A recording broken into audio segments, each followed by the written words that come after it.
The echo of gunshots still hung in the air as Morgan Redfield staggered back toward his chestnut mare, each step sending waves of searing pain through his side. The dusty streets of Copper Creek were empty now that the shootout was over. The cowardly Blackwell gang, having fled after Morgan, had put a bullet in their leader's shoulder. He'd won this round, but at a price that burned with each labored breath. Blood seeped through his cotton shirt, staining the blue fabric a dark crimson where the bullet had grazed his side and cracked a rib. Morgan gritted his teeth, clutching the saddle horn with white knuckles as he attempted to hoist himself up. The simple movement he'd performed thousands of times now seemed impossible, his body betraying him with each attempt. "What in heaven's name do you think you're doing?" The voice cut through his pain-hazed mind, clear and commanding. Morgan turned, still gripping the saddle to keep himself upright, and found himself staring into the fierce blue eyes of Bethany Ramirez. "Just mounting up, Miss Ramirez," he managed, trying to hide the tremor in his voice. "Nothing to concern yourself with." Bethany's eyes narrowed as she approached, her skirts swishing in the dusty street, a medicine bag clutched in her hand. As the town's only doctor, she'd been tending to a patient when the shooting started, but clearly, she'd heard enough to know what had happened. "You're bleeding through your shirt, Mr. Redfield," she said, her tone brooking no argument as she stepped closer, examining the growing stain. "And by the way you're breathing, I'd say you've got at least one broken rib." Morgan attempted a smile. "Just a scratch." "I need to catch up to the Blackwells before they what? Before you bleed out in the saddle," Bethany interrupted, setting her bag down and reaching for his shirt without permission. Her hands were cool against his burning skin as she pulled the fabric aside to inspect the wound. "Just as I thought. You've got a broken rib, possibly two. The Blackwells can wait," she finished for him, her voice softening slightly though her eyes remained determined. "They're likely headed to Willow Creek, and in your condition you wouldn't make it half that far." Morgan knew she was right, but the thought of letting those outlaws slip away after months of tracking them across 3 territories made his jaw clench. He tried once more to mount his horse, but the pain stole his breath entirely this time. Bethany watched him struggle for only a moment before stepping forward decisively. She took the reins from his hand and fixed him with a stare that would have made even the most hardened outlaw think twice. "Not while I'm here," she said firmly. "You're coming with me to my clinic, and that's the end of it. Miss Ramirez, I appreciate your concern, but it's Dr. Ramirez, as you well know," she corrected. "And this isn't a request, Marshal Redfield." The use of his title reminded Morgan of his responsibilities. He was the law in Copper Creek, appointed by the territorial governor himself in 1873 to bring order to this growing railroad town. For 3 years, he'd done just that, until the Blackwell gang had started terrorizing the region 6 months ago. "Those men have killed innocent people," Morgan argued, though his strength was fading fast. "They robbed the Willow Creek Bank last week, shot the teller. And they'll face justice," Bethany assured him, looping her arm carefully around his waist to support him. "But not today, and certainly not at the cost of your life." Morgan wanted to argue further, but the world had begun to spin alarmingly, and he found himself leaning on the petite doctor more heavily than he'd intended. Despite her small stature, Bethany was surprisingly strong, bearing his weight as she guided him away from his horse and toward her clinic across the street. "The horses," he protested weakly. "Billy," Bethany called out, and a freckle-faced boy of about 12 appeared from the general store. "Take the marshal's horse to the livery, would you? Tell Mr. Peterson I'll settle up later." "Yes, madam." The boy hurried to take the reins, eyes wide as he looked at Morgan's bloodied shirt. "He'll be fine. Bethany assured the child with a confidence that Morgan wished he felt. Just needs some patching up. As they made their slow progress across the street, Morgan could feel the eyes of townsfolk watching from windows and doorways. 3 years in Copper Creek had earned him respect, but not everyone approved of a woman doctor, especially one as young and unmarried as Bethany Ramirez. She had arrived just a year ago, taking over the practice of old Doc Willis after his passing, and while her skills were undeniable, her reception had been mixed at best. The clinic was a modest building with a small waiting room and 2 examination rooms beyond. Bethany guided Morgan to the back room, helping him onto the examination table with a gentleness that belied her earlier firmness. "This shirt needs to come off," she said matter-of-factly, already reaching for scissors. "These are my good clothes," Morgan protested weakly. Bethany arched an eyebrow. "And this is your good life, Marshall. Only one you've got." She cut away the shirt with quick, precise movements, revealing the angry wound beneath. Morgan winced as the cool air hit his exposed skin, watching as Bethany's professional demeanor slipped for just a moment, concern flashing in her eyes. "The bullet grazed you here," she said, her finger hovering just above his skin. "But the impact fractured at least one rib. You're lucky an inch to the left and we'd be having a very different conversation." Morgan swallowed hard. "Wouldn't be having one at all, most likely." Their eyes met briefly, and something passed between them, an acknowledgement of mortality that people in their professions understood all too well. "Let me clean this," Bethany said, turning away to gather supplies. "It's going to hurt." "I figured as much." As she worked, Morgan studied her face, the concentration in her eyes, the slight furrow between her brows, the way she absently tucked a stray curl behind her ear. At 28, Bethany Ramirez was still a mystery to much of Copper Creek. She'd arrived with impeccable credentials and little personal history, taking up residence in the small apartment above her clinic and devoting herself entirely to her practice. Rumors swirled, of course, that she was running from something or someone, that she'd lost a husband in the war, that she'd been rejected by a medical school in the East because of her gender. Morgan had never put much stock in gossip, but he couldn't deny his curiosity about the woman now tending to his wounds with such capable hands. "How bad is it really?" he asked, as she began wrapping his ribs with bandages. Bethany met his gaze directly. "Bad enough that if you'd gotten on that horse and ridden out, you might have punctured a lung when that rib fully broke. At best, you'd have passed out from the pain and fallen, possibly breaking your neck. At worst, you'd have bled internally and died slowly, alone on the trail." Morgan appreciated her honesty, even if the assessment was grim. "And now, you're going to rest here tonight where I can keep an eye on you. Tomorrow, if there's no sign of infection or internal bleeding, we can discuss what comes next." She tied off the bandage firmly.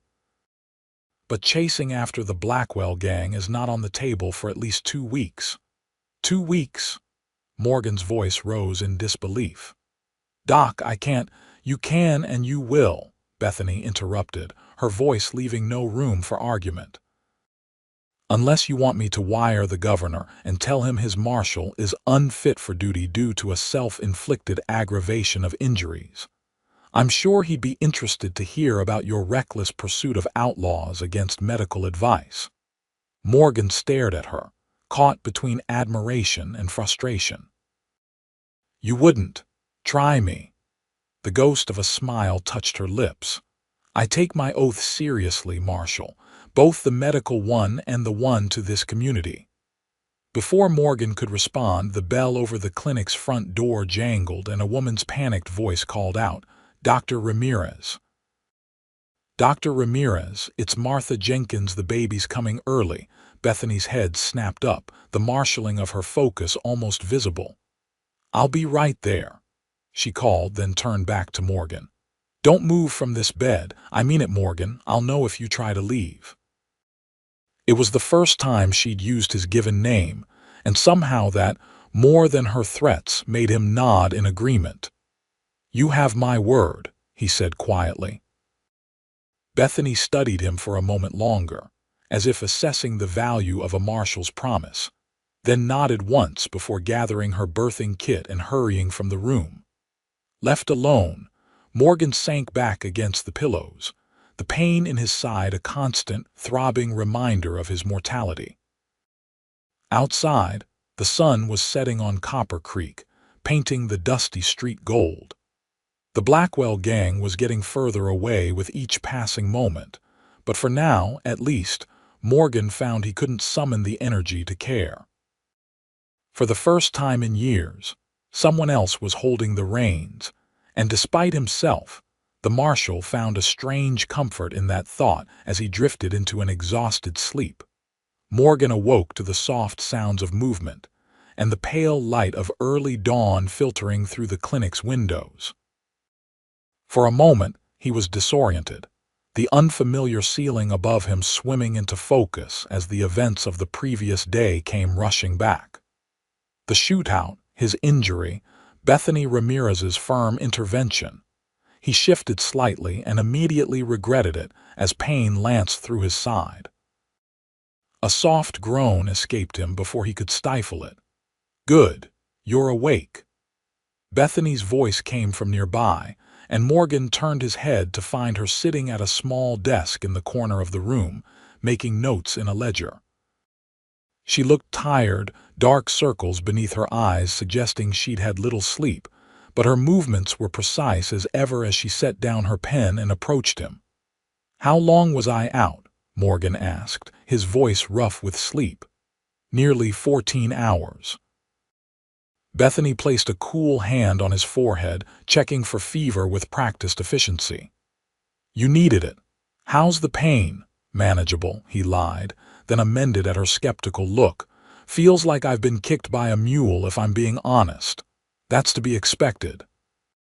She helped him sit up slightly, adjusting pillows behind him. Martha Jenkins had a healthy baby boy, by the way. 7 pounds despite being 3 weeks early.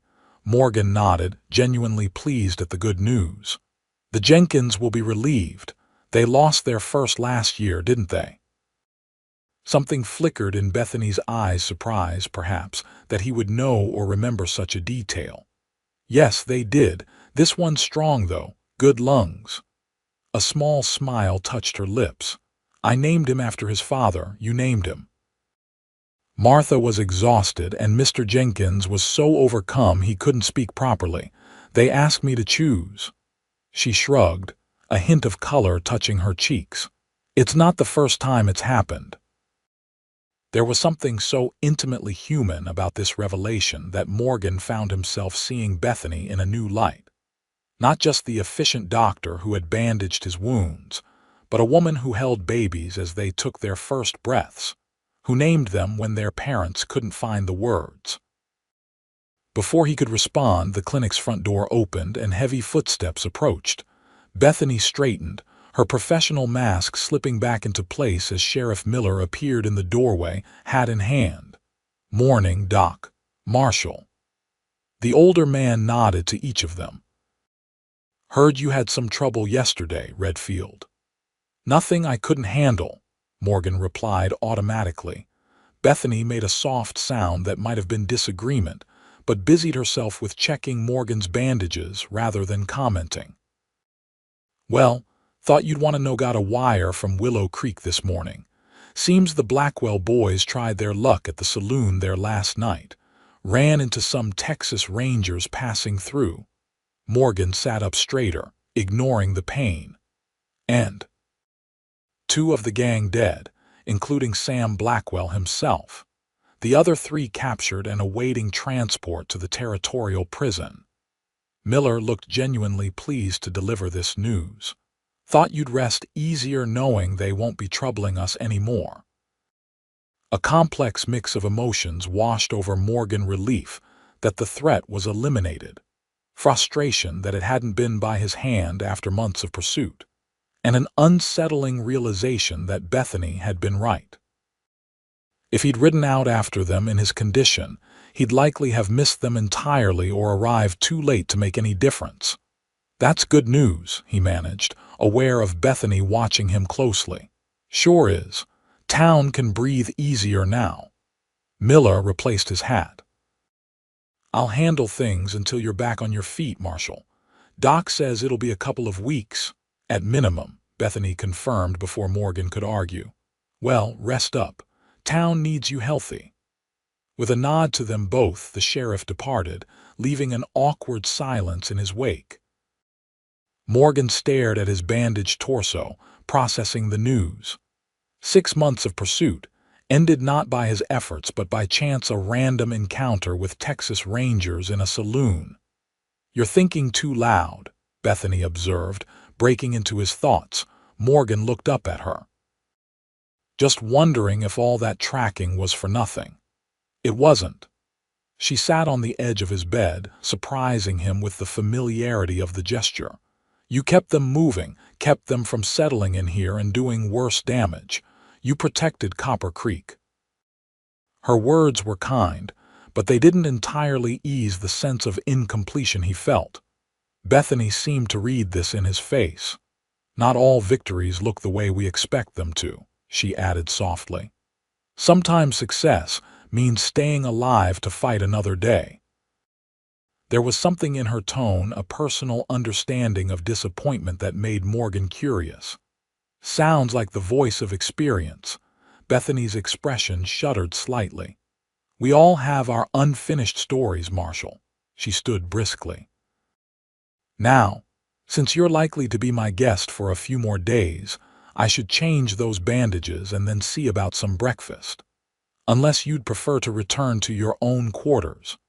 The abrupt change of subject wasn't lost on Morgan, but he respected her privacy enough not to push. "If it's all the same to you, I think I'd rather stay where the doctor is, at least for today." Something like relief crossed her features. "A wise decision. I'll be right back." As she left the room, Morgan settled back against the pillows, contemplating the strange turn his life had taken. For 3 years, his existence had been defined by his badge enforcing the law, protecting the town, pursuing outlaws. It was a solitary life by design, with little room for personal connections beyond the superficial friendships he maintained with townspeople like Sheriff Miller. Yet in less than a day, Bethany Ramirez had inserted herself into his carefully constructed routine, taking charge when he couldn't, making decisions he would normally resist. And strangest of all, he found he didn't mind as much as he should. Perhaps it was the pain medication she'd given him, or simply the relief of knowing the Blackwell gang was no longer a threat. But Morgan felt something he hadn't experienced in years, a willingness to let someone else lead, if only for a little while. The next few days established an unexpected routine.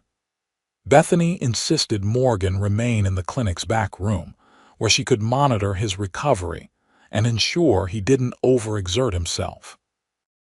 Despite his initial protests, he found himself adapting to the rhythm of life in the small clinic, the regular visits from patients, the quiet evenings when Bethany would update her medical records at the desk, while he read from one of the books she'd brought from her personal collection. On the 4th morning, Morgan awoke to find Bethany asleep in the chair beside his bed, her head tilted at an uncomfortable angle, a medical text open on her lap. He studied her in the soft morning light, the dark lashes against her cheeks, the loose curl that had escaped her usually tidy bun, the small scar at the edge of her jaw that he'd never noticed before. He must have stared too long, because suddenly her eyes opened, meeting his gaze directly. Neither of them spoke for a moment, caught in an unguarded exchange that felt strangely intimate. "You should have woken me," Bethany said finally, straightening and smoothing her skirts as if to restore her professional demeanor. "You needed the rest," Morgan replied simply. You've been working too hard. Bethany's lips quirked in a half-smile, says the man who tried to ride after outlaws with a broken rib. Fair point. He returned her smile, then sobered. But I mean it.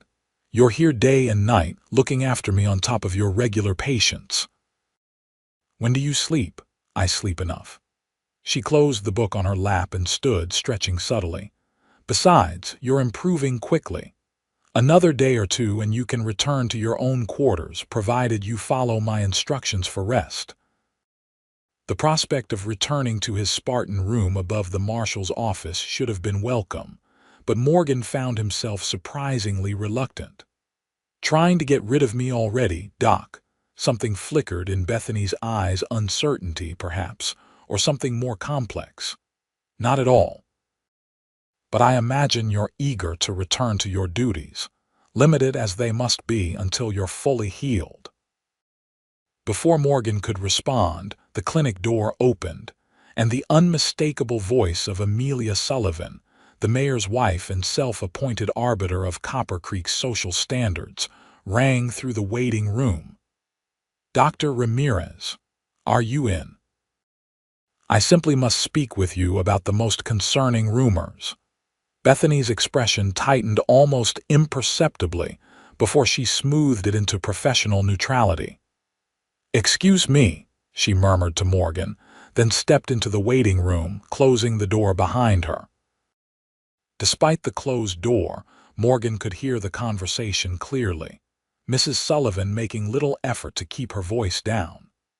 Dr. Ramirez, I feel it is my duty to inform you that there is talk about the propriety of your arrangement with Marshal Redfield. A single woman, housing an unmarried man for days on end, you must see how this appears. I see a doctor treating a patient with a serious injury. Bethany's voice was calm but firm. Marshal Redfield suffered a broken rib that could have punctured his lung had he been moved unnecessarily. Yes. Well, perhaps that was true initially, but surely by now he could be relocated to the hotel, where Mrs. Green could attend to his basic needs. You must consider your reputation, my dear. Morgan's jaw tightened at Mrs. Sullivan's condescending tone, and he found himself straining to hear Bethany's response. I appreciate your concern, Mrs. Sullivan, but I became a doctor to save lives, not reputations. Marshal Redfield will remain under my care until I deem him medically fit to leave. Now, was there something else I could help you with today? A medical concern, perhaps? The icy politeness in Bethany's voice would have made Morgan smile under different circumstances. There was a moment of silence, then Mrs. Sullivan's voice again, clearly affronted. Well, I see my guidance is not welcome. I shall pray for your good sense to return, doctor. Good day. The clinic door closed with more force than necessary, and a few moments later, Bethany reappeared in Morgan's room, her cheeks flushed with suppressed anger. I apologize for the interruption, she said stiffly. Nothing to apologize for. Morgan studied her face. Though it sounds like I'm causing you trouble. Bethany waved a dismissive hand. Amelia Sullivan would find trouble in a church picnic. Don't concern yourself. But Morgan could see the tension in her shoulders, the way her hands weren't quite steady as she checked his bandages. She's wrong, you know, about your reputation. Anyone in this town with half a brain knows you're the most honorable person here. Bethany's hand stilled for a moment, and when she looked up, there was a vulnerability in her eyes that caught Morgan off guard. Thank you for saying so, but Mrs. Sullivan isn't entirely wrong about appearances. Small towns run on gossip, and gossip can damage a practice like mine where trust is essential. Morgan caught her hand impulsively. Then I'll leave today. I'm well enough to make it across the street to my office. Don't be ridiculous. Bethany withdrew her hand, but gently. You're still at risk of complications if you overexert yourself. Besides, she added with a hint of her usual spirit, I don't make medical decisions based on Amelia Sullivan's approval. Stubborn, Morgan observed with admiration. Determined, Bethany corrected, a small smile returning to her lips. There's a difference. Is there? Morgan raised an eyebrow. Seems like a matter of perspective. Most things are. Bethany adjusted his bandages one final time. Rest now. I have rounds to make, but I'll be back to check on you this afternoon. As she turned to leave, Morgan called after her, Bethany. She paused, looking back with slight surprise at his use of her given name. Thank you, he said simply, for everything. Something softened in her expression. You're welcome, Morgan. After she left, Morgan lay back, contemplating the complications of his extended stay. He hadn't considered how his presence might affect Bethany's standing in the community. Copper Creek had accepted a female doctor with reluctance. Adding rumors of impropriety could make her already challenging position untenable. Yet she had dismissed the risk without hesitation, putting his well-being above her reputation. The realization stirred something in him, admiration certainly, but also a deeper feeling he wasn't quite ready to examine. By afternoon, Morgan had made a decision. When Bethany returned from her rounds, he was sitting on the edge of the bed, fully dressed in the clean clothes Sheriff Miller had brought from his quarters the previous day. What do you think you're doing? Bethany demanded, setting down her bag with more force than necessary. Being practical, Morgan replied, working to keep his breathing even despite the pain in his side. I'm well enough to walk across the street to my office. I can rest just as well there, and you can check on me daily without compromising your standing in the community. Bethany's eyes narrowed. This is about what Amelia Sullivan said. It's about being sensible, Morgan countered. You've done more than enough, Doc. Now it's my turn to make things easier for you. For a moment, he thought she might argue, but then something shifted in her expression. At least let me help you to your office, and I'll need to check those bandages again tonight. Morgan nodded, relieved she wasn't going to fight him on this. Deal. The walk across Copper Creek's main street was short but taxing. Morgan was breathless by the time they reached the marshal's office, the pain in his side sharp despite the slow pace. Bethany said nothing, but her arm around his waist was firm, supporting more of his weight than he wanted to admit needing. The office was dusty from disuse, but the small room above it where Morgan lived was neat enough, if Spartan. A bed, a chest of drawers, a small table with a single chair, and a bookshelf with a handful of volumes and personal items were the only furnishings. You live like a monk, Bethany observed as she helped him to the bed. Morgan shrugged, then winced at the movement. Never saw much point in accumulating things. Job like mine, you never know when you'll need to move on. Bethany's eyes scanned the room, lingering on the few personal effects: a silver pocket watch on the bedside table, a framed photograph of a woman who shared Morgan's jawline, a well-worn copy of the Iliad beside it. Your mother? She asked, nodding toward the photograph. Morgan nodded. She passed 5 years ago, influenza. I'm sorry. The words were simple but sincere. Bethany moved to the window, opening it to allow fresh air into the stuffy room. I lost mine when I was 16. Childbirth. Morgan absorbed this rare personal detail. Is that why you became a doctor? Bethany turned from the window, the afternoon sunlight creating a halo around her dark hair. Partly. There was a woman in our town, not a formal doctor but a midwife and healer. She tried to save my mother. A sad smile crossed her lips. She couldn't, but I saw how hard she fought, how much knowledge she had. I wanted that, to be able to fight for people even when it seemed hopeless. And your father, what did he think of your ambitions? A shadow crossed Bethany's face. He remarried quickly. His new wife had little use for his half-Mexican daughter with improper ambitions. I left home at 17, worked as a nurse's assistant during the war, saved every penny for medical training afterward. She shook her head as if clearing away old memories. But that's enough about me. Let's check those bandages before I leave you to rest. Morgan submitted to her examination, watching her face as she worked the professional concentration, the small furrow between her brows when something concerned her.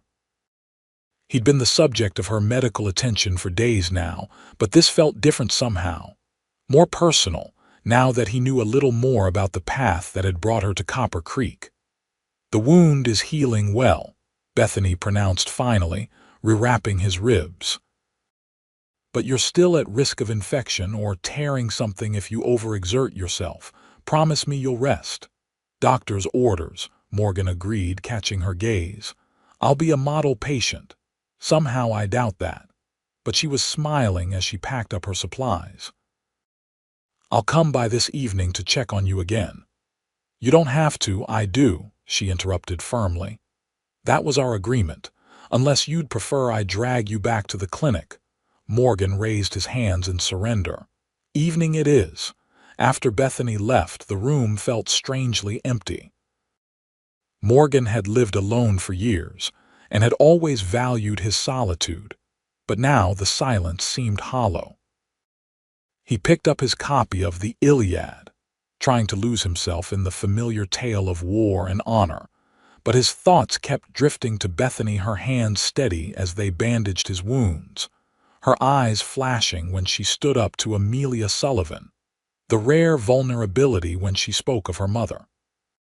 For the first time in longer than he could remember, Morgan found himself thinking about a future beyond the next criminal to apprehend or the next town to protect.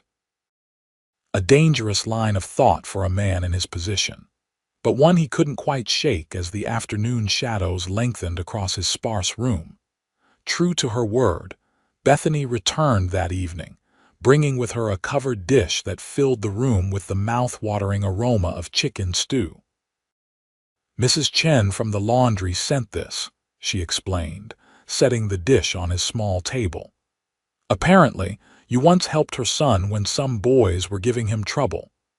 Morgan recalled the incident, 3 drunk cowhands harassing the Chinese boy as he delivered clean laundry. He'd intervened, made it clear such behavior wouldn't be tolerated in Copper Creek.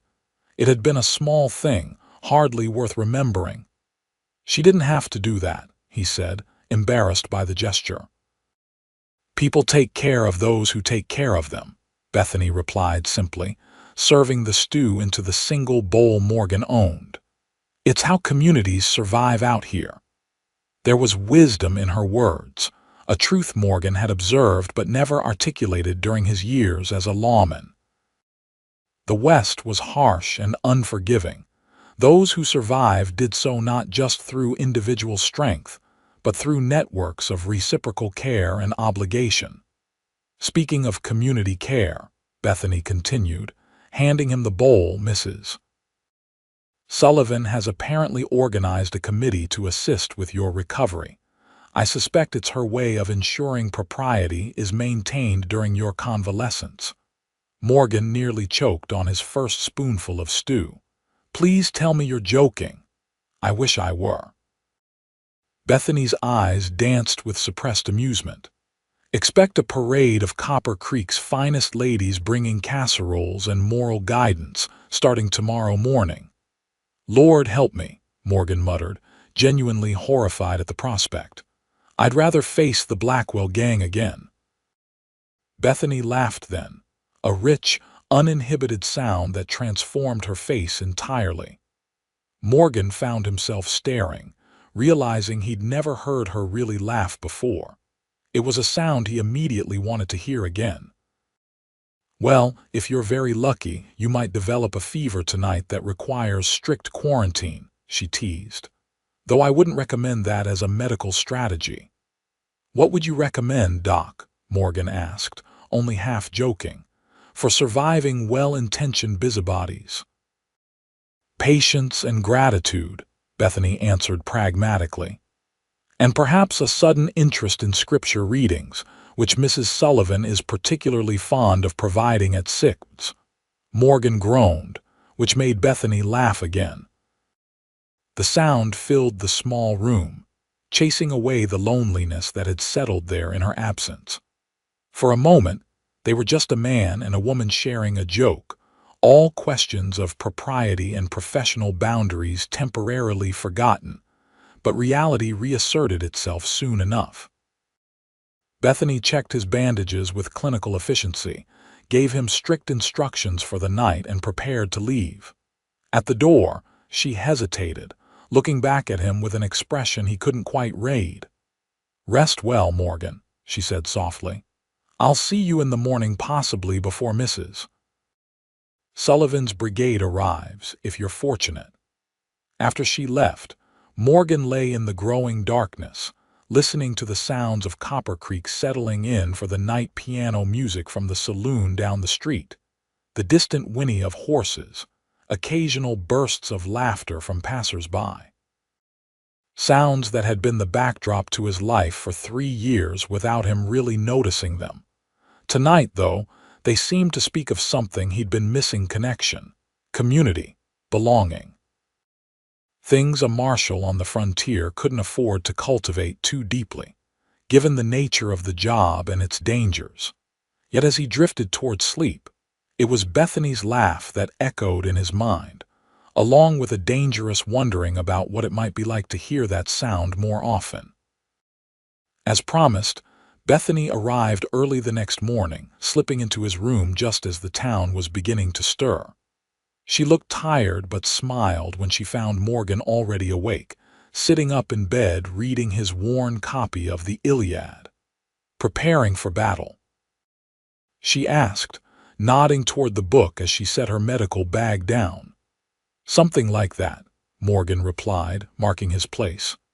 "How early do you think Mrs. Sullivan will begin her campaign of mercy?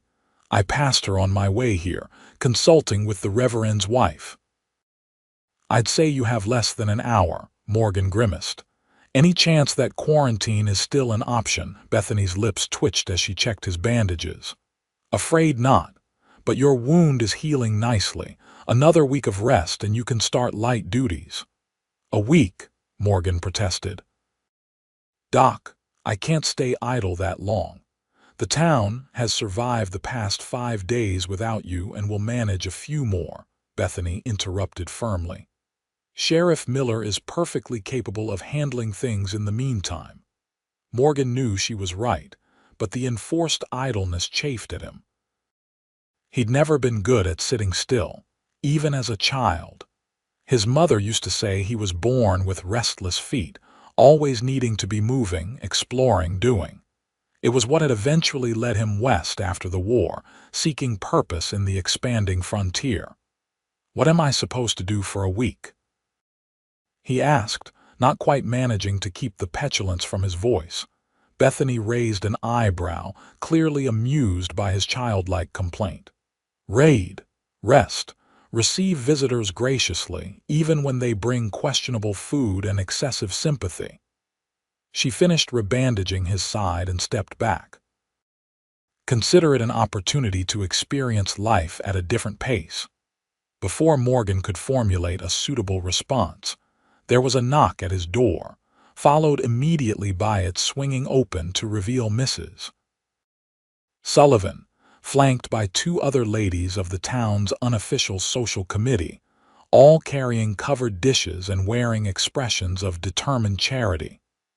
"Marshal Redfield, we've come to ensure you're properly cared for during your recovery," Mrs.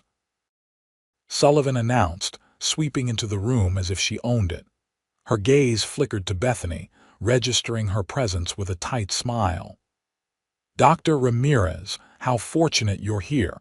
We wouldn't want to interrupt any medical procedures." The subtle emphasis on the word medical was not lost on either of them. Bethany merely nodded, gathering her supplies with unruffled dignity. "I was just finishing my morning check," she said pleasantly. "Marshal Redfield is healing well but requires rest and minimal exertion. I'm sure he'll appreciate your assistance, as long as it doesn't overtax him." Morgan shot her a betrayed look, which she answered with the barest hint of a smile before turning to leave. "I'll return this evening," she said to Morgan, then nodded to the ladies and departed, leaving him to the tender mercies of Copper Creek's most formidable social arbiters. The day that followed was every bit as trying as Morgan had feared. Mrs. Sullivan and her rotating cast of helpers rearranged his room, forced various homemade remedies on him, despite his protests that Dr. Ramirez had already prescribed treatment, and filled his ears with town gossip thinly disguised as concern for his well-being. By late afternoon, Morgan was exhausted and increasingly irritable.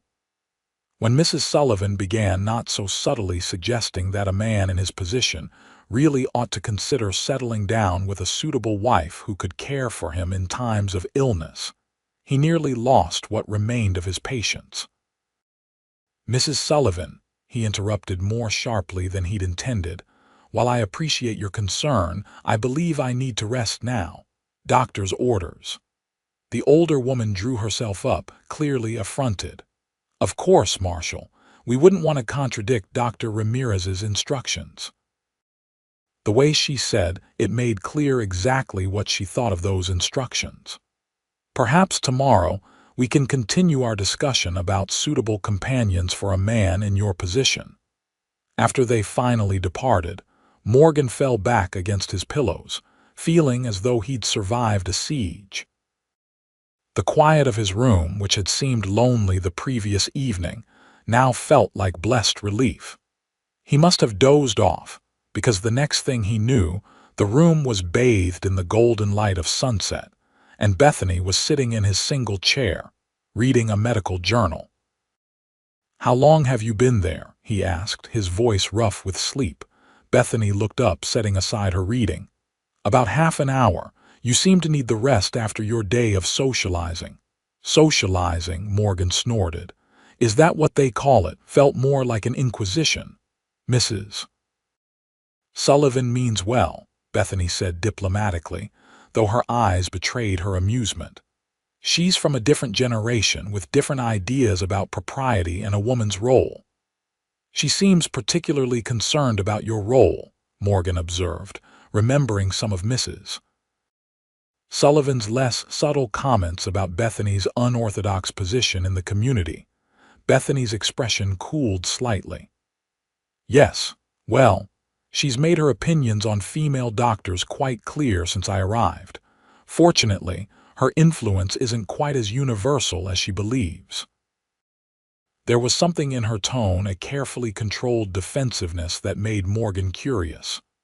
"Has it been difficult being accepted here?" Bethany was silent for a moment, considering her answer. "Copper Creek has been more welcoming than some places I've been," she said finally. "There are always those who doubt a woman's ability to practice medicine, but many here have come to trust my skills, if not my gender." "And the fact that you're half Mexican?" Morgan asked quietly, remembering what she'd shared about her parentage. A flicker of surprise crossed Bethany's face, followed by a rueful smile. "You noticed. Most people don't or pretend not to. My mother was born in Sonora, but my father was as Boston Brahmin as they come. I inherited enough of his features to pass when necessary." The admission seemed to cost her something, a vulnerability Morgan hadn't seen before. "Is that why you came west?" "Less scrutiny about backgrounds out here." "Partly," Bethany acknowledged, "and partly because I wanted to practice where I was most needed. Eastern cities have plenty of doctors, even if most wouldn't accept a woman among their ranks. Out here, people are often grateful for any medical care, regardless of who provides it." Morgan understood that calculus all too well. The frontier demanded pragmatism above prejudice, at least when it came to survival. A doctor who could save your child's life or set a broken bone didn't have to conform to Eastern notions of propriety to earn gratitude. "Well, for what it's worth, I think Copper Creek is damn lucky to have you," he said with simple sincerity. Bethany looked momentarily startled by his directness, then smiled a real smile that reached her eyes. "Thank you, Morgan. That means a great deal coming from you." The moment stretched between them, something unspoken passing in the golden light of sunset. Then Bethany cleared her throat and stood, professional demeanor reasserting itself. "Let me check those bandages before I leave," she said, moving to his bedside. "And I brought you some proper dinner, not one of Mrs. Sullivan's mysterious casseroles."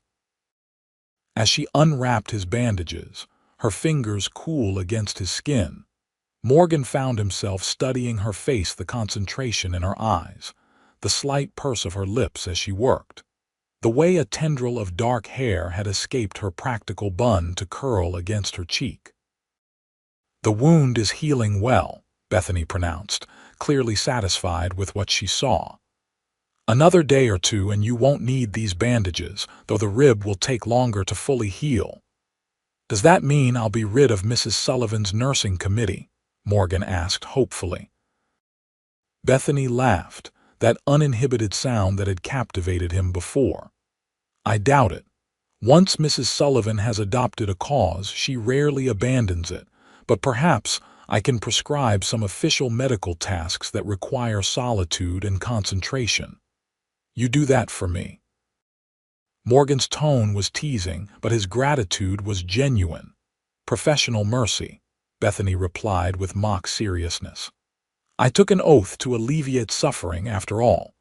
Their eyes met, and they both smiled, conspirators in a small rebellion against Copper Creek's social conventions. For a moment, the roles they usually played, marshal and doctor, patient and physician, seemed to fall away, leaving just Morgan and Bethany, a man and a woman sharing a private joke in the fading light of day. It was a dangerous moment, one that threatened the careful boundaries both had maintained. Bethany seemed to realize it first, stepping back and busying herself with replacing items in her medical bag. "I should go," she said, her voice carefully neutral. "Try to get some proper rest tonight, and actually eat the food I brought. You need your strength to heal properly." Morgan nodded, unwilling to break the fragile connection between them but recognizing the wisdom in her retreat. "I will, and Bethany," he called as she reached the door. She paused, looking back at him questioningly. "Thank you for everything." A small smile touched her lips. "You're welcome, Morgan. Good night." After she left, Morgan found himself staring at the door for longer than he could justify, replaying their conversation in his mind. There had been something in that moment, something that went beyond doctor and patient, beyond the professional relationship they'd maintained, something that felt dangerously like the beginning of more. The following week established a new routine. Each morning, either Sheriff Miller or one of the deputies would visit with updates on town business, followed by Mrs. Sullivan's committee of helpers bearing food and unsolicited advice. Morgan endured these visits with increasing patience, recognizing the genuine concern beneath the sometimes suffocating attention. But it was Bethany's visits, morning and evening, that became the anchors of his day. Their conversations gradually expanded beyond his medical condition, revealing shared interests and compatible worldviews despite their different backgrounds. Morgan found himself looking forward to her arrival with an anticipation that should have worried him, but somehow didn't. By the 10th day of his convalescence, Morgan was moving around his room with relative ease, the pain in his side reduced to a dull ache that flared only when he moved too quickly. When Bethany arrived for her evening visit, she found him fully dressed, standing by the window watching the street below. "Planning your escape?" she asked lightly, setting down her medical bag. Morgan turned, smiling at the sight of her. "Just getting reacquainted with the world outside these four walls. How was your day?" "Busy. 3 cases of influenza at the Petersons' farm, though thankfully mild ones. and Mrs. Abernathy finally had her baby a girl after 4 boys. She was so shocked she couldn't think of a name. "So you provided one," Morgan guessed, remembering their conversation about the Jenkins baby. Bethany shook her head, a small smile playing at her lips. "Not this time. Mr. Abernathy had one ready, his mother's name, Elizabeth. It suits her." There was something wistful in her expression that caught Morgan's attention. "You like delivering babies, don't you, more than your other duties?" "Is it that obvious?" Bethany looked slightly embarrassed. "There's something miraculous about it. No matter how many times I witness a birth, it never loses its wonder." She shrugged, self-conscious. "Silly, I suppose, for a scientist to talk of miracles." "Not at all," Morgan said quietly. "Some things deserve wonder, science or no."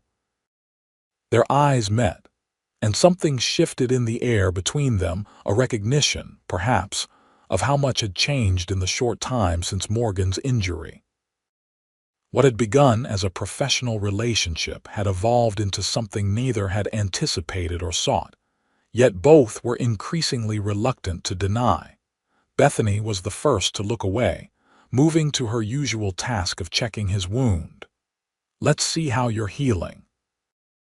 Morgan stood still as she unbuttoned his shirt just enough to access the bandages, her fingers working with professional efficiency that nonetheless sent his pulse racing. The routine examination was familiar by now, but the context had changed, charged with an awareness neither of them had acknowledged aloud. "The wound has closed nicely," Bethany pronounced, her voice slightly less steady than usual. "And the rib is healing well. I'd say you're ready to return to light duties tomorrow if you wish." "Is that your professional opinion, Dr. Ramirez?" Morgan asked, his voice low. Bethany looked up, her hand still resting lightly against the bandage on his side. "It is. Though I'd recommend continued rest in the evenings and no strenuous activities for another week at least." "Define strenuous," Morgan said, not quite teasing. A flush colored Bethany's cheeks, but she maintained her composure. "No chasing outlaws, no breaking up bar fights, no long rides." She stepped back, creating necessary distance between them. "Desk work only for now, Marshal." Morgan nodded, accepting her professional assessment even as he registered the personal retreat. "I'll behave. Sheriff Miller will be relieved to hand back the paperwork at least." "I'm sure he will." Bethany gathered her things, movements slightly hurried now. "I should go. I have a patient waiting." It was an excuse and they both knew it, but Morgan let her have it. "Of course. Thank you for stopping by." At the door, Bethany paused, turning back to him with an expression he couldn't quite read. "Since you're returning to duty, I suppose our regular appointments will no longer be necessary." The statement was professional, logical, but there was a question in it, or perhaps Morgan simply wanted to hear one. "I'd still like to see you," he said before he could think better of it. "Not as your patient, but—" He trailed off, uncertain how to define what he was proposing. Bethany studied him, caution and something warmer battling in her eyes. "That would be complicated, Morgan, for both of us. Because of the town gossips, partly." She hesitated, choosing her words carefully. "And partly because our positions here require a certain distance from personal entanglements. You of all people understand that." She was right, of course. A marshal and a doctor in a frontier town like Copper Creek needed to maintain objectivity, to serve the community without the complication of personal feelings clouding their judgment. It was a principle Morgan had lived by since taking the badge, and yet, "What if I'm tired of distance?" he asked quietly. "What if these past 2 weeks have shown me there might be something worth complicating my life for?" The words hung between them, too honest to be taken back, too direct to be misunderstood. Bethany's expression softened, vulnerability replacing professional detachment. "Morgan," she began, her voice barely above a whisper. A sharp knock at the door cut her off. Sheriff Miller's voice called through, "Marshal, you decent? Got an urgent matter needs your attention." The spell broken, Bethany stepped back, professional mask sliding back into place. "Your duty calls," she said softly and opened the door. Sheriff Miller looked between them, clearly registering the tension in the room but professional enough not to comment. "Doc," he nodded to Bethany, then turned to Morgan. "Sorry to interrupt, but there's trouble at the Double B Ranch. Boundary dispute with the Hendersons turned ugly." "No shooting yet, but it's headed that way." Morgan straightened, Marshall's instincts kicking in despite his physical limitations. "I'll be right there." Miller nodded and retreated, leaving Morgan and Bethany alone once more. The moment that had passed between them seemed both immediate and distant now, overtaken by the reality of their responsibilities. "You shouldn't ride yet," Bethany said, doctor's concern replacing whatever personal sentiment she might have expressed.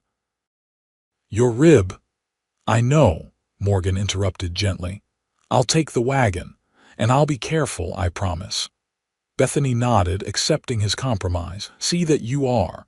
I didn't put all this work into patching you up just to have you undo it on your first day back." The light attempt at their usual banter fell slightly flat, overshadowed by what remained unspoken between them. Morgan wanted to return to that moment of honesty, to hear what Bethany had been about to say, but the urgency of the situation at the Double B wouldn't wait. "I should go," he said reluctantly. "Yes," Bethany agreed, stepping aside. "Be safe, Morgan." As he gathered his badge and gun belt, Morgan felt the weight of duty settling back onto his shoulders, a familiar burden, but one that seemed heavier now that he'd glimpsed an alternative. He paused at the door, looking back at Bethany standing in the center of his sparse room. "We'll finish that conversation," he promised, "when I get back." A small smile touched her lips, cautious but real. "I'll hold you to that, Marshal." The boundary dispute at the Double B took the better part of 2 days to resolve, requiring Morgan to camp overnight with the feuding ranchers to ensure the tentative peace held. By the time he returned to Copper Creek, he was exhausted, his side aching from the exertion despite his best efforts to follow Bethany's medical advice. The town was quiet in the late afternoon sun as Morgan drove the wagon down the main street. He nodded to townspeople who called greetings, noting with some amusement how many made a point of asking after his health. News traveled fast in Copper Creek, and his injury along with Bethany's care had clearly been a favorite topic of discussion. As he passed the clinic, Morgan glanced up automatically, hoping for a glimpse of Bethany. The building looked quiet, no patients waiting on the small porch. For a moment, he considered stopping, following through on his promise to continue their interrupted conversation, but exhaustion and the dirt of the trail made him reconsider. Better to clean up first, collect his thoughts, approach her when he could do so properly. Back in his quarters above the marshal's office, Morgan shed his dusty clothes and washed away the grime of the trail, wincing as he redressed the wound on his side. Bethany would scold him for overdoing it, he knew, but the situation had demanded his presence. Some problems couldn't be solved by deputies, no matter how capable. He was just pulling on a clean shirt when a knock sounded at his door. "Come in," he called, expecting Sheriff Miller with a report. Instead, Bethany stood in the doorway, medical bag in hand, expression unreadable. "I heard you were back," she said simply. Morgan stared at her for a moment, caught off guard by her appearance when he'd been thinking of seeking her out. "Word travels fast," he managed finally. "It's Copper Creek," Bethany replied with a small smile. "Gossip moves faster than telegrams." She hesitated, then added, "I thought I should check your wound, make sure you didn't undo all my good work." It was a professional reason for her visit, a safe explanation that either of them could claim if questioned, but Morgan sensed there was more to it. "I'd appreciate that," he said, gesturing for her to enter. Bethany stepped inside, closing the door behind her with deliberate care. She set her bag on the table but made no move to open it, instead standing in the center of the room, watching him with an intensity that made his pulse quicken. "Are you in pain?" she asked, her doctor's eye assessing his slightly stiff movements. "Some," Morgan admitted. "Nothing unmanageable. You shouldn't have gone," Bethany said, a hint of accusation in her tone. "It was too soon. It couldn't be helped." Morgan held her gaze steadily. "You know that as well as I do. Some duties can't wait for perfect healing." Something flickered in Bethany's eyes, understanding, perhaps, or resignation.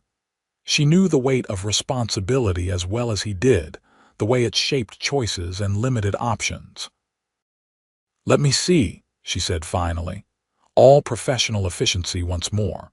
Morgan unbuttoned his shirt, letting it fall open to reveal the bandage on his side. Bethany approached, her hands cool and steady as she unwrapped the dressing to inspect the healing wound beneath. "You're lucky," she pronounced after a careful examination. "No tearing, though there's some inflammation from overexertion.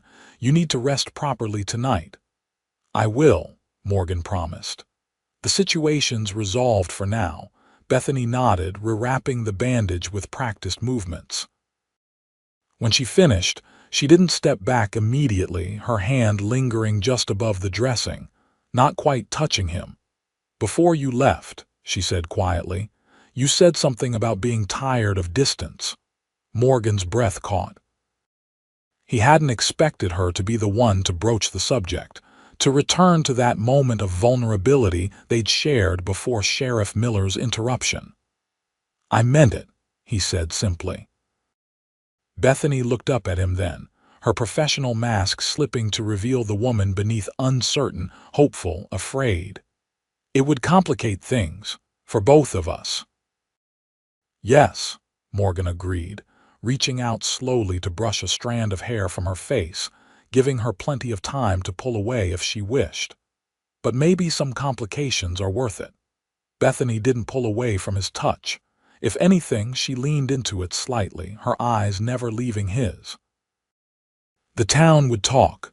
The town already talks." A small smile curved her lips. "That's true." She took a deep breath as if gathering courage. "When I came to Copper Creek, I promised myself I wouldn't get entangled.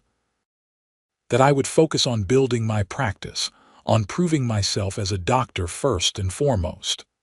And now," Morgan asked softly, "now I find myself wondering if there's room for more than one priority in a life." Her voice was barely above a whisper, but in the quiet room it carried clearly. "If perhaps I've been too rigid in my plans." Morgan's hand moved from her hair to cup her cheek gently. "I've never been much for planning," he admitted. "The job doesn't allow for it, but these past weeks have made me think about what might come after the badge or alongside it." Bethany's eyes searched his, looking for something Morgan hoped she would find. "And what did you see?"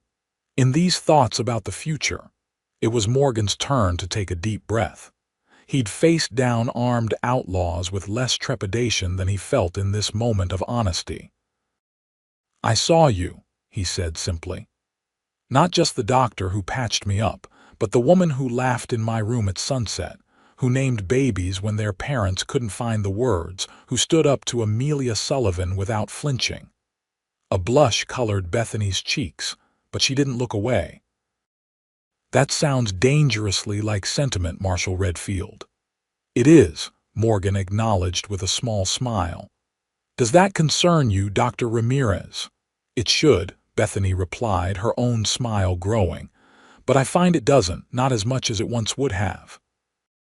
The air between them seemed charged with possibility, with words still unspoken but increasingly unnecessary.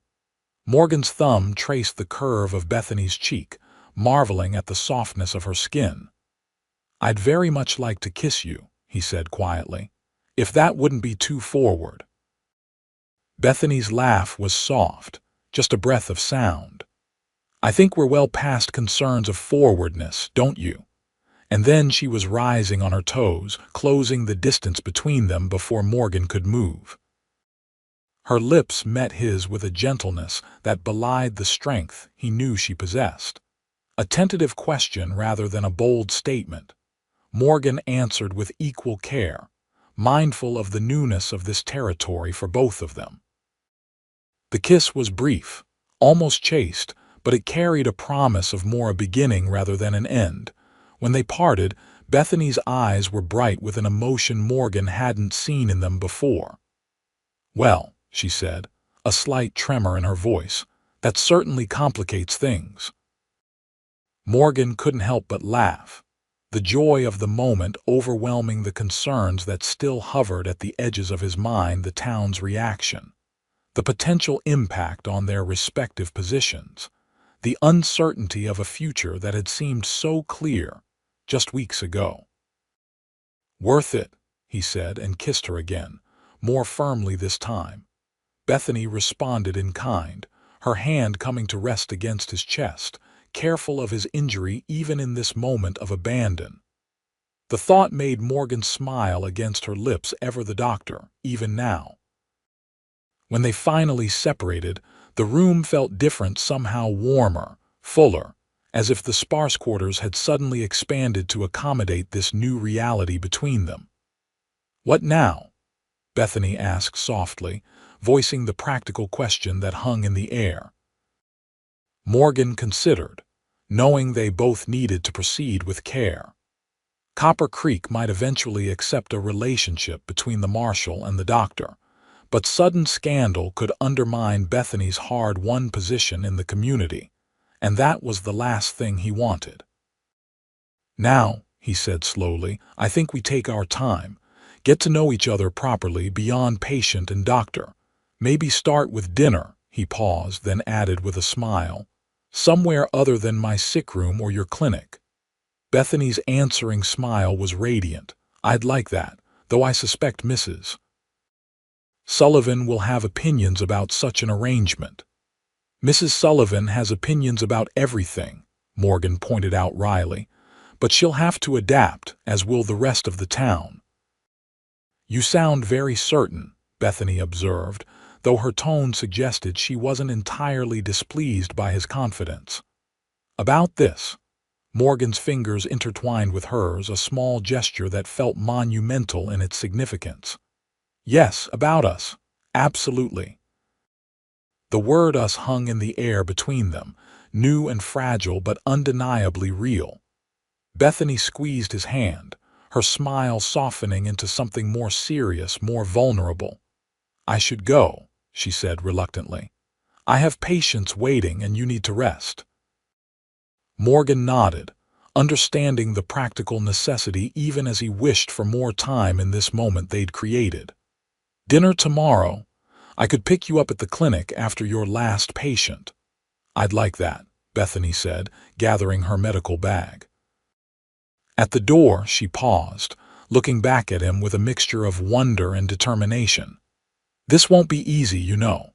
"The best things rarely are," Morgan replied simply, "but I think we're both stubborn enough to make it work, don't you?" Bethany laughed, that uninhibited sound that had first captured his attention. "Determined," she corrected, echoing their earlier conversation. "There's a difference." "So you keep telling me," Morgan said with a smile. "I look forward to learning all the differences." Bethany Ramirez. With one last smile, she was gone, leaving Morgan alone with thoughts that spun like stars across the night sky, bright, hopeful, and infinite in their possibilities. News of Morgan and Bethany's dinner spread through Copper Creek with predictable speed. They had chosen the town's only proper restaurant, a small establishment attached to the hotel that served surprisingly good food for a frontier town. The public nature of their outing was deliberate, a statement of intent without words, a declaration that whatever was growing between them was nothing to be hidden or ashamed of. Reactions varied widely. Some, like Sheriff Miller, offered quiet approval in the form of knowing smiles or simple nods. Others, particularly Mrs. Sullivan's social circle, expressed their disapproval through tight lips and pointed whispers behind fans and handkerchiefs. Most of the town seemed simply curious, watching the development of this unexpected relationship with the avid interest small communities reserve for any novel distraction. For Morgan and Bethany themselves, the weeks that followed were a careful dance of public propriety and private connection. They maintained professional distances during daylight hours, the marshal and the doctor, each attending to their respective duties with the same dedication as before. But evenings increasingly found them together, sometimes at the restaurant, sometimes walking along the creek that gave the town its name, sometimes simply sitting on the porch of Bethany's clinic after hours, talking until the stars emerged above them. It was during one such evening, nearly a month after their first kiss, that Morgan finally asked the question that had been on his mind since the beginning. "Why did you really come to Copper Creek?" He asked as they sat side by side on the clinic's porch swing, the spring night cool enough to justify sitting close, their shoulders touching comfortably. Bethany was silent for a long moment, her gaze fixed on the quiet street before them. "I told you part of it before," she said finally. "I wanted to practice where I was needed most. But there's more," Morgan prompted gently, knowing her well enough now to recognize when she was editing her truth. A small smile touched Bethany's lips. "You've become too good at reading me, Marshall." "Occupational hazard," Morgan replied lightly, though his eyes remained serious. "You don't have to tell me if you'd rather not." Bethany shook her head. "No, I want to, it's just." She took a deep breath. "Before I came here, I was practicing in Santa Fe. I had established a small but growing practice there, one of very few female physicians in the territory. There was a prominent family, the Montgomerys. The father was a banker, very well respected.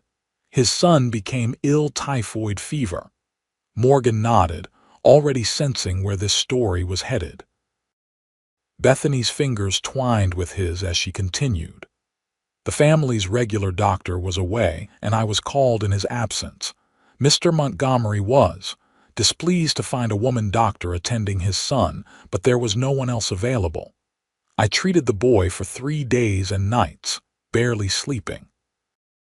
Her voice grew softer, tinged with old pain. "He died on the 4th morning."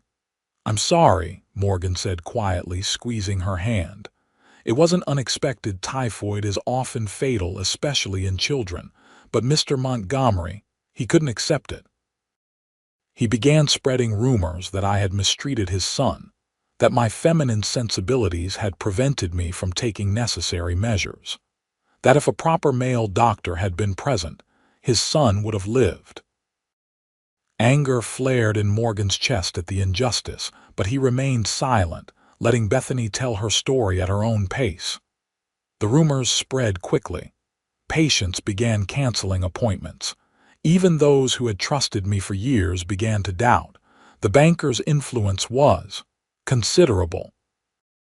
Bethany's free hand smoothed her skirts, a gesture Morgan had come to recognize as a sign of her attempting to maintain composure. "I could have stayed and fought the rumors, I suppose, but I was tired, Morgan. Tired of always having to prove myself, over and over, because of my gender or my heritage. So you left," Morgan finished for her, understanding completely. Bethany nodded. "I heard that Copper Creek needed a doctor after old Doc Willis passed. It seemed far enough from Santa Fe that the rumors wouldn't follow, small enough that they might accept a female physician out of necessity if nothing else." "And did you find what you were looking for here?"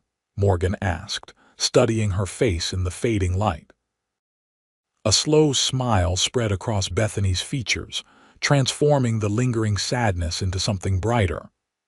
"I found more than I was looking for, I think. A community that, for all its faults and prejudices, has come to respect my skills. Friends who value me for who I am, not despite it. Her eyes met his, and something I wasn't looking for at all. Morgan raised their joined hands, pressing a gentle kiss to her knuckles. Funny how life works out that way. I came to Copper Creek looking for nothing more than a place to do my job, maybe make some small difference before moving on to the next town that needed a marshal.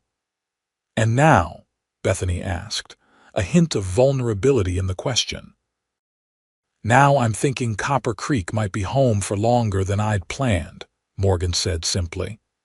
If certain inducements remain. The word home hung between them, weighted with meaning. Neither had used it before in their conversations about the future, always dancing around the permanence it implied. But it felt right now, sitting on this porch with Bethany's hand in his, the town settling into evening quiet around them. I'd like that, Bethany said softly. For Copper Creek to be home, for both of us. The admission was as close as they had come to speaking of a shared future, and Morgan felt its significance like a physical presence between them. He leaned in slowly, giving Bethany time to pull away if she wished, though they had shared many kisses in the weeks since their first. She met him halfway, her lips soft and yielding beneath his, her free hand coming up to rest against his chest where his heart beat steadily beneath her palm. The kiss deepened, no longer the careful exploration of their early encounters but something more certain, more knowing. When they finally broke apart, Morgan rested his forehead against hers, content in the moment and all it promised. I should go, he said reluctantly. Early patrol tomorrow. Bethany nodded, though her hand remained on his chest. I know. I have deliveries to prepare for the Hendersons' ranch. Their youngest is due any day now.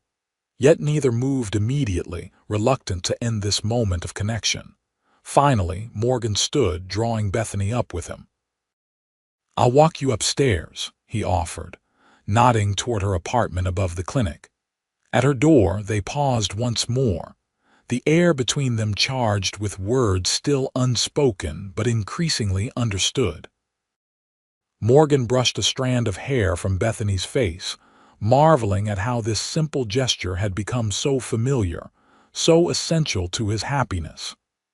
Good night, Bethany, he said softly.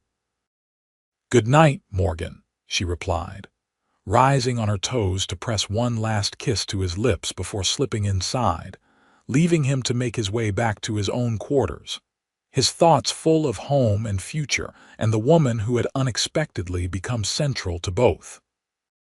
The seasons turned, spring warming into summer, and with them, Morgan and Bethany's relationship deepened into something the town of Copper Creek gradually came to accept as a fixed feature of their community. Even Mrs. Sullivan's opposition softened after Bethany saved her granddaughter's life when the child developed a dangerous fever during a visit. I suppose, the older woman had grudgingly admitted to Morgan afterward, that there are more important considerations than strict adherence to convention. Though, she added with a sniff, I still maintain that certain formalities should be observed for propriety's sake. Morgan had simply nodded, hiding his amusement at Mrs. Sullivan's transparent hints about marriage. It wasn't that he hadn't thought about making his relationship with Bethany official, quite the contrary. But he knew Bethany valued her independence, the professional standing she had worked so hard to establish. He wouldn't rush her, wouldn't pressure her into a decision that might undermine what she had built for herself in Copper Creek. So they continued as they were, their lives increasingly intertwined even as they maintained separate residences and professional identities. Morgan's broken rib had long since healed, though occasionally, in cold weather or after particularly strenuous activity, a twinge would remind him of the injury that had brought them together. It was during one such moment, a sharp pain catching him by surprise as he mounted his horse for patrol, that Morgan made a decision he had been contemplating for weeks. The pain passed quickly, but the memory it triggered of Bethany taking the reins from his hands, firmly declaring, "Not while I'm here," remained, crystallizing his thoughts into clarity. That evening, he arrived at Bethany's clinic, just as she was finishing with her last patient, an elderly man with rheumatism who nodded respectfully to Morgan as he departed. Bethany looked up from her patient ledger, a warm smile spreading across her features at the sight of him. "You're early," she observed, setting aside her pen. "I thought you had evening rounds." "Delegated them to Deputy Hayes," Morgan replied, crossing the room to greet her properly with a brief kiss. "Thought we might take a ride together if you're not too tired." Curiosity flickered in Bethany's eyes, but she nodded. "Let me change into my riding clothes. Where are we going?" "It's a surprise," Morgan said with a smile. "But dress warmly, we might be out after sunset." 20 minutes later, they were riding side by side along the creek that gave the town its name, following it upstream into the rolling hills beyond the settled area. The late summer evening was perfect, warm but not hot, the setting sun painting the landscape in gold and amber, a light breeze carrying the scent of wildflowers and pine. "Are you going to tell me where we're headed, or is the mystery part of the appeal?" Bethany asked as they crested a small rise, the town now hidden behind them. Morgan smiled, enjoying her curiosity. "Just a little further. There's something I want to show you." They rode on, the trail narrowing as it wound through a stand of cottonwoods that lined the creek. Beyond the trees, the land opened into a small, sheltered valley, a natural meadow carpeted with wildflowers, bordered by the creek on one side and gentle slopes on the others. Near the far edge stood a simple cabin, weathered but solid, with a small covered porch facing the meadow. Morgan reined in his horse, watching Bethany's face as she took in the scene. Her expression shifted from curiosity to surprise, then to a questioning look directed at him. "Whose place is this?" she asked. "I didn't know anyone lived out here." "No one does at present," Morgan replied, dismounting and moving to help her down from her horse, though she rarely needed assistance. "It belonged to old Jim Harker, the prospector. When he struck silver over in Nevada last year, he decided to follow the strike and sell this place."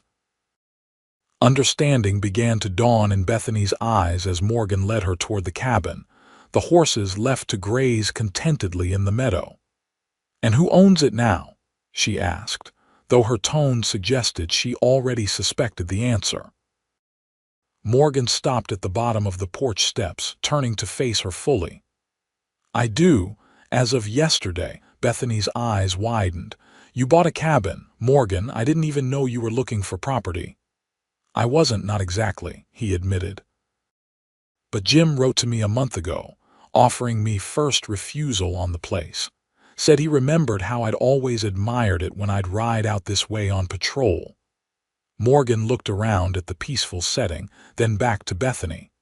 "I've been thinking about it ever since, about what it could mean."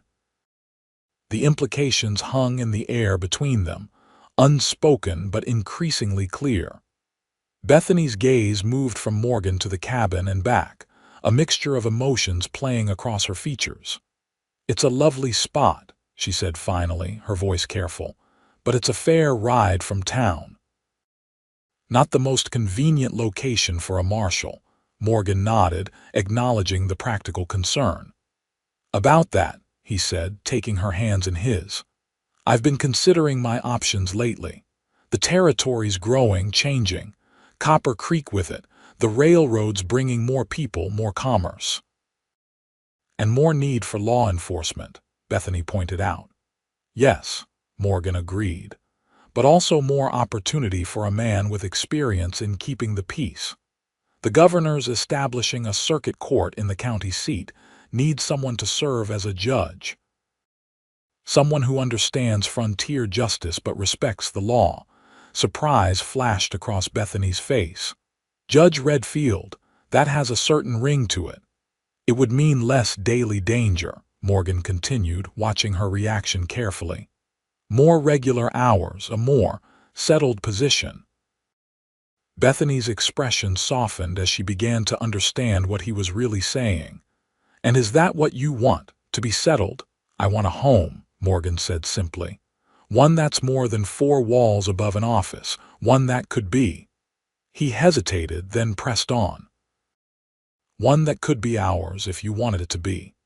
Bethany's breath caught, her hands tightening around his. Morgan, I'm asking if you could see a future here, Morgan clarified, not wanting to rush her or press for more than she was ready to give. Not just in Copper Creek, but here in this place. With me. Emotion welled in Bethany's eyes, a complex mixture of hope and hesitation.